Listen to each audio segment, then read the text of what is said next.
The Shrutis are the Smritis. Kitaaban hinduu keessaa kan itti aanamu Simritii jedhama. Simritii jechuun isa yaadatamu yookaan hafazamu jechuudha. Akka warri hinduu jedhanitti Simritiin kitaaba namootaan barreeffame. Warra riishii jedhamaniin barreeffame. Sadarkaadhaan Shruutiitti aanuudhaan lammaffaadha. Shruutiin kitaaba olaanaadha. Kitaabni Simritii kun Dharmashaastiraa jedhamuunis ni waamama. Sababni isaa kitaaban kunniin ilmi namaa akka dhuunfaatti, akka gosaatti, akkasumas akka hawaasaatti jireenya isaa akkamitti akka gaggeeffachuu qabu barsiisan. Kitaaban Simritii jedhaman keessaa inni ijoon Puraanaadha. Puraanaa jechuun kan durii jechuudha. Kitaabni kun waa'ee gooftaa akkaataa hawaan kun itti uumamee fi waa'ee ogbarruu raasawa. Maharishi Vyas namni jedhamu Puraanaa mujallada 18tti qoode. Maharishi Vyas has compiled the Puranas. Puraanaawwan keessaa inni haalaan barbaachisaa jedhamu Byaafijyaa Puraanaa jedhama. Byaafijyaa jechuun if dura jechuudha. Kanaafuu Puraanaan kun waan if dura haasa'u jechuudha. Kitaaba Byaafijyaa Puraanaa parva 3, kandi 3, adhayi 3, shilookaa 5 hanga 8 irratti akkana jechuun ibsamee jira. Maleechaan hiriyoota isaa waliin gammoojjii irraa ka'ee dhufa. Maqaan isaa Muhammad jedhama sallallahu alaihi wasallam. Peace be upon him.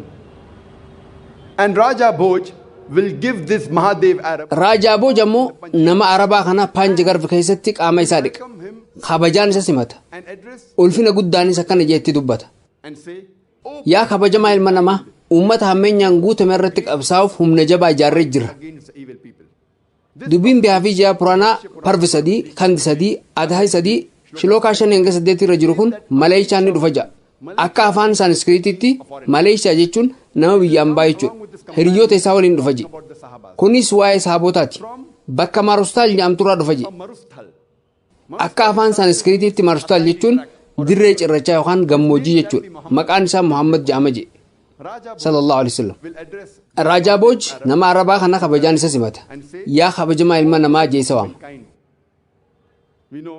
Akkuma beekamu Nabi Muhammad sallallahu alaihi wasallam kabajamaa namaati. Rabbi subhaanahu wa ta'ala Qur'aana keessatti suuraa Al-Qalam suuraa 68ffaa afur irratti akkana jedha. Dhugumatti ati amala yookaan naamusa guddaarra jirta. Rabbi suuraa Al-Ahzab suuraa 33ffaa ayat 21 irratti akkana jedha. Dhugumatti ergamaa Rabbii keessatti nama Rabbii fi guyyaa akhiraa sodaatee Rabbiin baay'inaan yaadatuuf hidhannaa gaariitu jira. Dubbiin Sanskriititti fuudhaan inni uummata hammeenyaan guutame irratti qabsaa'uuf humna jabaa ijaaraa jira. Akkuma nuti hundi keenya beeknu wanti kunis Nabi Muhammad sallallahu alaihi wasallam raawwatamee jira. Mul'anni yookaan timbiitiin amma isinii hime kun waa'ee Nabi Muhammad sallallahu alaihi wasallam malee waa'ee nama biraa dubbataa hin jiru.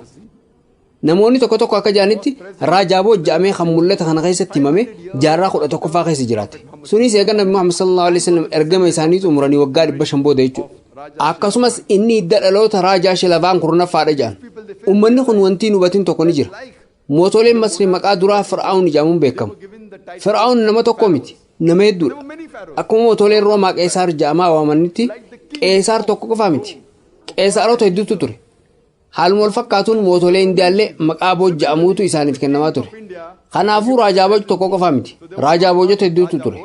Kanaafuu Raja Bhoj jedhamee kan timbiitii kana keessatti himame kun isa jaarraa 11ffaa keessa jiraate sanii miti. Isa jaarraa 11ffaa waggaa hedduun dursee jiraachaa ture.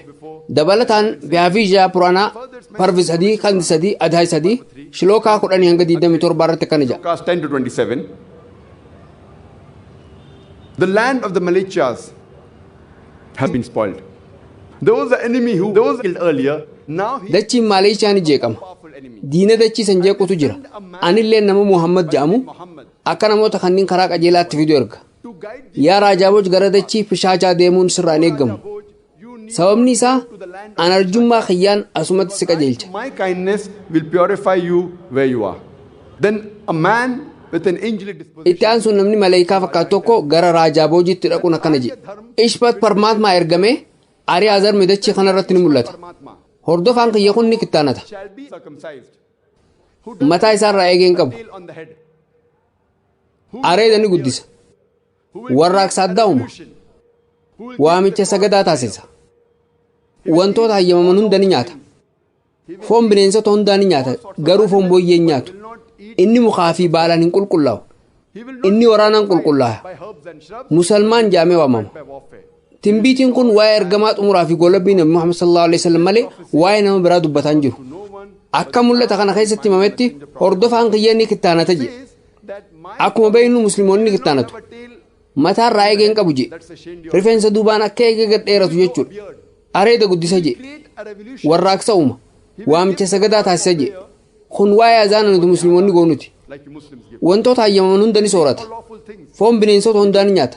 Garuu foon booyyee hin nyaatu.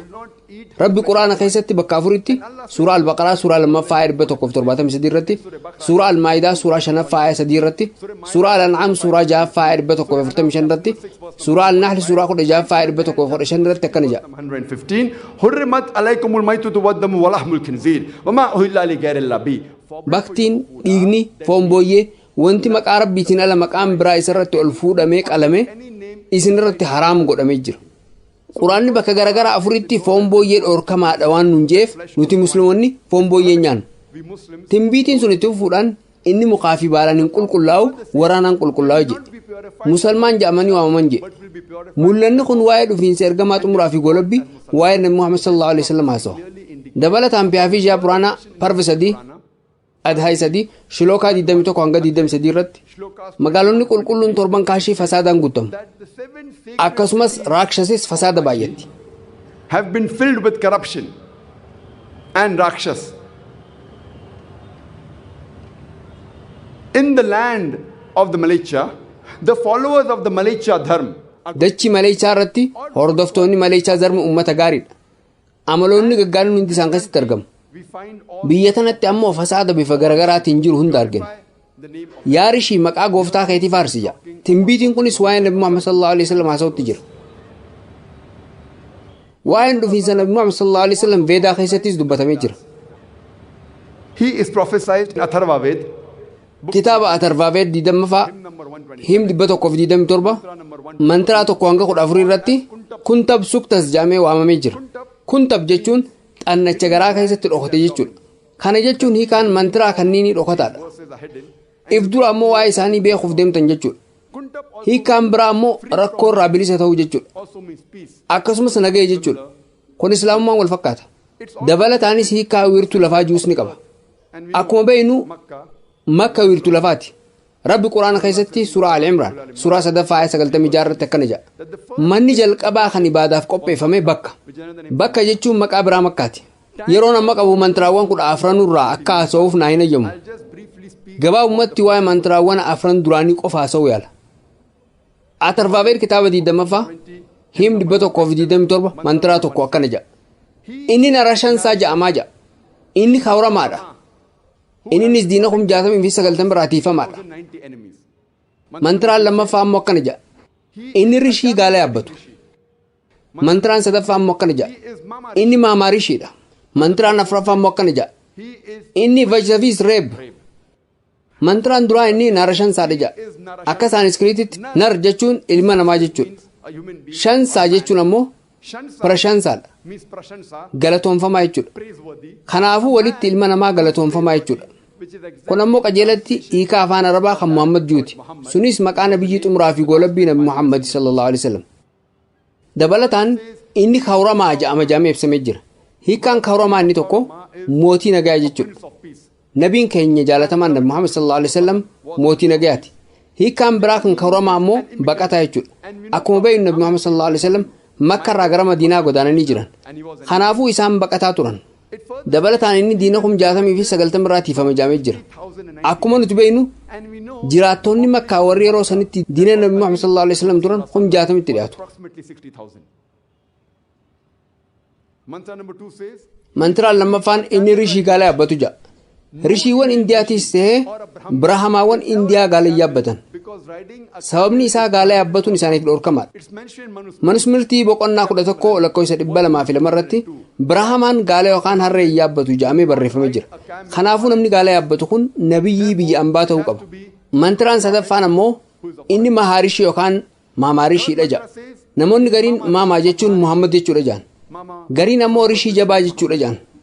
Mantiraan afuraffaan ammoo inni reeb jee isa ibsee jira. Reeb jechuun isa galatoonfamaa jechuudha. Kun ammoo hiikaa maqaa Nabi Muhammad sallallahu alaihi wasallam kan biraati. Namni nama galatoonfatu Ahmad jedhama. kunis maqaa nabi Muhammad sallallahu alaihi wasallam kan lammataati. One who praises in Arabic is called as Ahmad, which was the other name of Prophet Muhammad.